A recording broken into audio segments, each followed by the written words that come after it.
Yeah, there were a lot of critical issues debated and hundreds of millions of taxpayer dollars spent. One of the biggest issues involved the governor taking action without the legislature.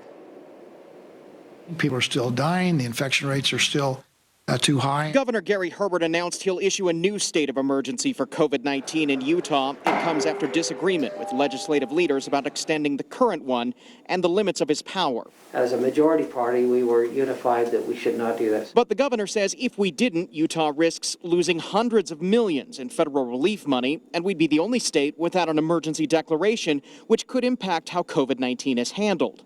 The legislature's refusal could force the governor to issue one every 30 days. I don't know what's going to happen in 30 days. There are legitimate issues as far as what are the powers and when you have a sustained long-term emergency like a pandemic. Meanwhile, lawmakers worked quickly to pass bills dealing with the pandemic and the upcoming election. A new bill expands options for voting during COVID-19. You have multiple ways to handle in-person voting, outdoors, drive-through, things like that. Utah lawmakers have ignored President Trump's criticism of vote by mail. We've had vote by mail for a long, long time. It is successful. Legislators battled over who's qualified to lead the Department of Health. A bill changed the requirements for the executive director. But I think it's a dangerous precedent to be setting to change statute to accommodate one person who doesn't meet current standards. I do take issue with the conclusion that we're lowering the bar. I don't see it that way. Lawmakers even passed a liquor bill to allow it to be sold at the new Salt Lake City International Airport.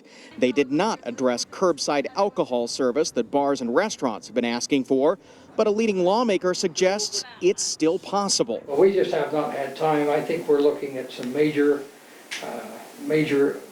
changes if we look at offering cans. A lot of people want to take that right to curbside. Personally, I can tell you I can't see a lot of difference between that and going into a store and buying a six-pack. And the bills that did pass the special session now go to the governor's desk for his signature or veto. Live on the Hill, Ben Winslow, Fox 13 News.